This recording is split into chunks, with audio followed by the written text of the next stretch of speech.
આ સાબુદાણાની વેફર મેં food colour વગર જ બનાવી છે. તમે જોઈ શકો છો કેવો સરસ કલર આવ્યો છે. જો તમને મારી આ રેસીપી જોવી હોય તો નેહાસ કિચનની આઈડીમાં સર્ચ કરીને તમે આ રેસીપી જોઈ શકો છો.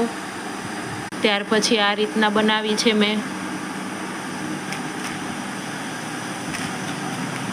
પછી ચકરી શેપમાં પણ બનાવી છે અને રાઉન્ડ શેપમાં પણ બનાવી છે. તમે જોઈ શકો છો. આ રેસીપી જોવા માટે નેહાસ કિચન ગુજરાતીને સબસ્ક્રાઈબ કરી દેજો, લાઈક કરી દેજો અને શેર કરી દેજો પ્લીઝ.